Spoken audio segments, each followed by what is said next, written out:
Bom dia, meus queridos irmãos. Que a paz, a alegria se faça no pensamento de todos. Momentos de grandes reflexões. Estamos hoje fazendo nosso Evangelho, o último dia do ano, pedindo a Jesus que Ele nos ampare, nos proteja muito para vencermos um novo ciclo em nossa vida, mas ao mesmo tempo nos dá força para reconciliar com os nossos adversários, para olhar para trás e perceber a grandeza do amparo que recebemos, a providência divina que nunca nos faltou. Isso tudo merece uma atenção por parte de cada um de nós. Hoje nós vamos ler então o item 5, reconciliação com os adversários. Reconciliai-vos o mais depressa possível com vosso adversário, enquanto estáis com ele a caminho, para que ele não vos entregue ao juiz, o juiz não vos entregue ao ministro da justiça, e não sejais metido em prisão. Digo-vos em verdade, que daí não saireis, enquanto não houverdes pago o último centil. São Mateus capítulo 5, versículo 25 e 26. Na prática do perdão, como em geral na do bem, não há somente um efeito moral, há também um efeito material. A morte, como sabemos, não nos livra dos nossos inimigos. Os espíritos vingativos perseguem muitas vezes com seu ódio, no além-túmulo, aqueles contra os quais guardam rancor, donde decorre a falsidade do provérbio que diz: morto animal, morto veneno. Quando aplicado ao homem, o espírito mau espera que o outro a quem ele quer mal esteja preso ao seu corpo, e assim menos livre, para mais facilmente o atormentar, ferir nos seus interesses ou nas suas mais caras afeições.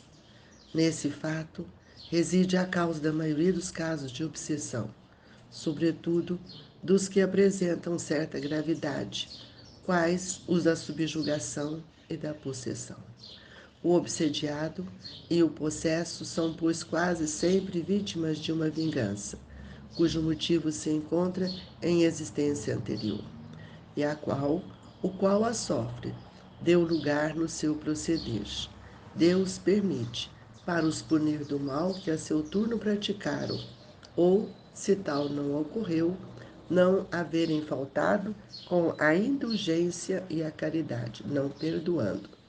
Importa, conseguintemente, do ponto de vista da tranquilidade futura, que cada um repare, quanto antes, os agravos que haja causado ao seu próximo, que perdoe os seus inimigos, a fim de que, antes que a morte lhe chegue, esteja apagado qualquer motivo de dissensão, toda a causa fundada de ulterior animosidade. Por essa forma, de um inimigo encarniçado neste mundo, se pode fazer um amigo no outro. Pelo menos o que assim procede, põe de seu lado o bom direito, e Deus não consente que aquele que perdoou sofra qualquer vingança. Quando Jesus recomenda que nos reconciliemos o mais cedo possível com o nosso adversário, não é somente objetivando apaziguar as discórdias no curso da nossa atual existência. É principalmente para que elas não se perpetuem nas existências futuras. Não saireis de lá da prisão, enquanto não houverdes pago até o último centavo, isto é, enquanto não houverdes satisfeito completamente a justiça de Deus. Nós convidamos a todos a elevar os nossos pensamentos a Jesus num sentido profundo da gratidão, para que todos nós possamos perceber quanto nós temos sido amparados, quanto a misericórdia divina tem nos auxiliado. E assim, com esse pensamento voltado a Jesus, nós dizemos: Pai nosso que estais nos céus, santificado seja o vosso nome. Venha a nós o vosso reino. Seja feita a vossa vontade, assim na terra como nos céus. O pão nosso de cada dia nos dai hoje, Senhor. Perdoai as nossas dívidas, assim como nós perdoamos os nossos devedores. Não nos deixeis, Senhor, cairmos em tentação, mas livra-nos de todo o mal, que assim seja. Jesus, auxiliai-nos a olhar para dentro de nós, perceber em análise profunda os nossos sentimentos, os nossos atos, para que nós possamos rever tudo isso que fizemos, para não errarmos mais. Desejamos, Jesus,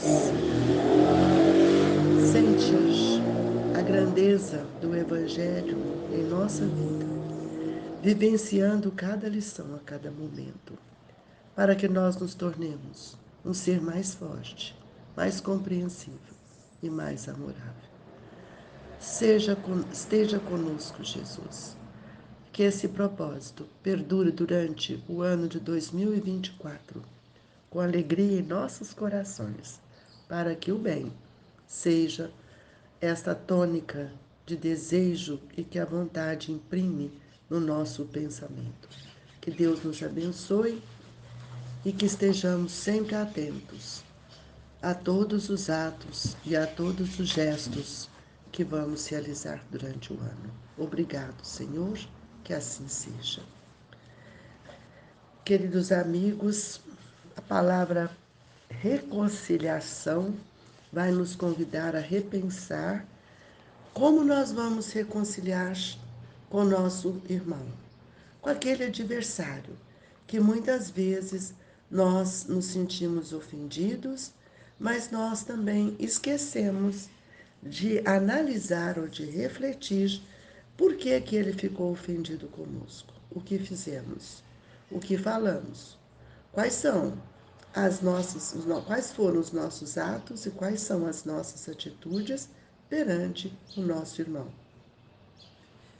Nós reconhecemos a dificuldade que ainda sentimos na prática do perdão, como também para realizarmos qualquer atitude no bem que traga para nós um efeito moral de forma diferente. No entanto, nós precisamos muitas vezes compreender que nós falamos muito em perdão aos que nos ofendem. No entanto, como agir com aqueles os quais, conscientes ou inconscientemente, nós ofendemos? Também é um processo de relação. Não é só o que eu recebo, mas também o que eu proporciono. Quando nós sentimos o arrependimento ou o remorso, quando eles nos visitam o nosso pensamento, nós começamos a pensar nas qualidades nobres daqueles que edificaram no seu pensamento a atitude de nos perdoar, de nos agasalhar. E muitas vezes essas atitudes que são tão intempestivas por nossa parte, muitas vezes ainda não são reconhecidas. Nós precisamos tomar muito cuidado, porque existem espíritos vingativos que perseguem muitas vezes com seu ódio depois do desencarne, no além-túmulo. E eles guardam todas aquelas ofensas que nós tivemos para com ele. E o Evangelho nos mostra uma questão que nós precisamos refletir muito: morto o animal, morto o veneno. Mas quando aplicado ao homem, isso é diferente. Porque o espírito mau, ele nos espera do outro lado, ele não morre. Então, nós precisamos evitar qualquer rusga enquanto estamos reencarnados. Então, é preciso que a gente abstenha de qualquer referência negativa, surgindo sempre a oportunidade, cada hora, cada dia, para que a gente louve, que a gente agradeça, que aquelas entes queridos possam cativar no nosso coração a simpatia. Muitas vezes somos nós que somos indiferentes, Somos nós que não queremos essas afeições. Esquecemos que que esses espíritos que nós ofendemos, esses espíritos que magoamos, eles se transformam em irmãos que vingam no nosso pensamento e muitas vezes criam no nosso campo mental o processo da obsessão. E quantas vezes, dependendo da raiva e do ódio que tem de nós, eles também criam, subjugam. E essa subjugação é na vontade. Por isso que nós nos sentimos enfraquecidos, porque eles subjugam a nossa vontade. E o obsediado e o possesso são, pois, quase vítimas de uma vingança. Então, às vezes, uma coisa tão pequena torna-se tão grande e tão difícil de ser sanado. E Deus nos permite que, para punir com o mal, nós precisamos praticar o bem, especialmente nos nossos relacionamentos, quando devemos aprender a sermos mais indulgentes, usarmos da caridade, para que nós venhamos a compreender o valor imprescindível do amor. Somos todos irmãos e queridos companheiros. É preciso que a gente venha refletindo que qualquer referência negativa não pode mais ficar alimentando o nosso pensamento. Todos nós temos tido a oportunidade de modificar, de reconhecer nossos defeitos e de aproximar daqueles outros irmãos, procurando cativá-lo com a nossa sinceridade, muitas vezes numa conversa amiga, reconciliando. Tudo isso é extremamente importante. E por isso que a lição nos fala: reconciliar enquanto estáis a caminho.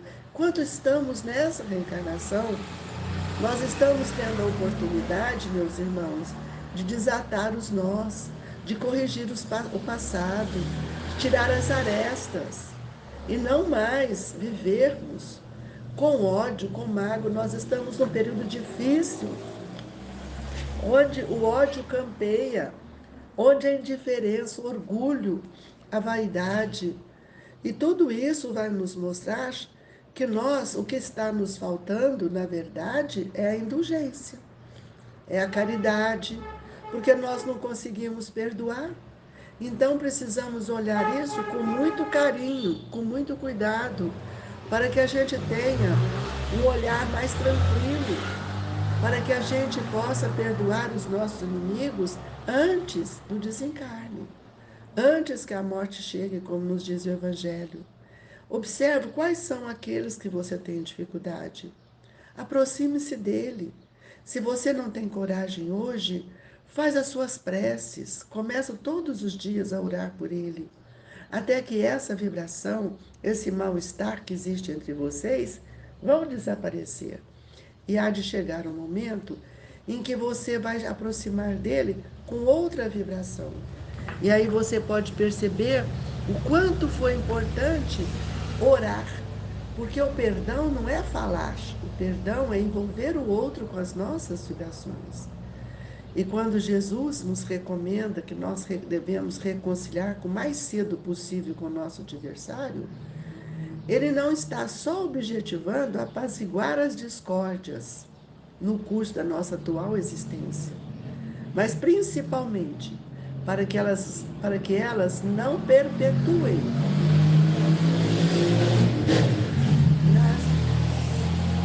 nas existências futuras. Então, nós precisamos sair da prisão que nós mesmos estamos criando para nós. E enquanto nós não houvermos pago até o último centavo, isto é, enquanto não houverdes satisfeito completamente a justiça de Deus, nós estaremos passando por dificuldades. Existem companheiros e companheiras que terão sofrido golpes tão fortes que eles acreditam ser incapazes de qualquer iniciativa de pacificação com aqueles que foram instrumento desta amargura. Mas nunca esqueçamos que nós um dia retornaremos com estes espíritos, e se não reconciliarmos hoje, poderemos voltar numa outra reencarnação sendo muito mais difícil os relacionamentos. Lembremos que o brilhante atirado à lama não deixará de ser brilhante. Isso é uma frase de Emmanuel, que ele diz: entretanto, lembremos-nos de que o brilhante atirado à lama não deixará de ser brilhante, porque esteja nessa penosa transitória condição, e pensando nisso, entenderemos que Deus tem recurso para retirar essa preciosidade do lixo humano, fazendo brilhar de novo ao domínio da luz. Todos nós temos sentimentos que já podem ser modificados. Então, venho convidar a todos que nesse último dia do ano, que você reconcilie com seu adversário, que você tenha força, que você tenha uma sintonia com a lei divina, que você não se agaste mais com as situações do outro e que você que se sente ferido, muitas vezes também você já feriu. Então a vinha não produzirá veneno, o espinheiro não dará uvas. Aquele que entende ao conselho do Cristo, tentando a reconciliação, vai procurar a paz na fonte da sua tranquilidade, que pode fluir como uma água viva da verdadeira compreensão. Portanto, existem leis, e a lei maior é a lei do amor, que eu não posso, de forma alguma, deixar de sentir a grandeza destes nossos irmãos. Eles são instrumentos para nossas modificações mais íntimas. Por isso que temos que trabalhar com orgulho e a vaidade em nós, para que também não sejamos inimigo amanhã. Nós vamos ler hoje uma mensagem de Eurípides, titulada Sol da Oportunidade. Serve enquanto o sol da oportunidade brilha no teu caminho. Reúne-te aos que desejam realizar algo na terra e seja uma das varas que tornarão o feixe da união indestrutível. Acostuma teu coração ao exercício da piedade, levando pessoalmente o óbvio teu amor a amansar de infeliz. Sempre podes dar alguma coisa, uma roupa usada, um calçado velho, um prato que sobra à tua mesa, são verdadeiras bênçãos na choupana, onde sobram nudez, enfermidade e fome. Não adies para mais tarde a disciplina de dar, e não entregues a outra o suave dever de colocar nas mãos do enfermo necessitado ou da criança desnuda a pequenina ajuda que lhes aliviará a provação. Jesus é a própria caridade em forma de luz. Sigamos esse farol único, caminho que nos assegurará a paz. É uma mensagem psicografada por Corina Novellino em 1960, de Eurípides Barçanufo. Este é o caminho, viu, meus irmãos? Para que a gente reconcilie, porque o bem é o que vai nos sustentar. Só o bem poderá nos livrar do orgulho, do egoísmo e de qualquer pensamento de vingança. O bem é o sol que nos ilumina. Então, por isso, eu venho convidar a todos que não sejamos nós o algoz. Sejamos nós. É melhor ser vítima do que algoz. Mas é melhor que a gente aprenda a perdoar para reconciliar, enquanto nós estamos tendo a oportunidade de desfrutarmos da oportunidade de estarmos com estes nossos irmãos. Essa oportunidade é uma obra do reajustamento. Se você observar dentro do seu lar, quantas dificuldades você tem no relacionamento. Muitas vezes é o reajuste. E por isso eu convido, enriqueça cada vez mais o seu campo de plantação no coração do outro bem. E assim todos juntos elevaremos a produção do amor em nosso próprio favor, tenhamos confiança e segurança, paz e alegria. Nós pedimos nesta manhã, Jesus, que nos transmita o passe, pelas mãos abnegadas dos nossos benfeitores, e que a brisa suave do amor do Cristo nos fortaleça, levando as vibrações àqueles que sofrem, nossos amigos, nossos familiares, e aqueles outros que não sabemos quem são, mas são nossos irmãos. Por caridade, Senhor, que a paz augusta do seu Evangelho vibre em nós, para que sejamos receptivos às vibrações que os amigos nos oferecem nesta manhã. Fluidifique a nossa água, para que todos nós possamos sentir-nos fortalecidos e amparados. Queridos irmãos, voltem os seus olhos para dentro de si. E se as rusgas da ignorância ainda persistem em você, procure aliviá-las, modificando o cenário íntimo do seu coração. Que a paz, a luz, esteja com todos nós. Que assim seja. Nós, do Grupo Espírita Esperança e Caridade, Colégio Allan Kardec, gostaríamos de agradecer a todos que compartilharam conosco deste Evangelho. E que Jesus nos dê força, coragem e bom ânimo, para que nós possamos prosseguir nessa escalada da reconciliação com todos aqueles que caminham conosco. Paz e alegria é o que nós desejamos neste dia. Fiquem com Deus, que assim seja.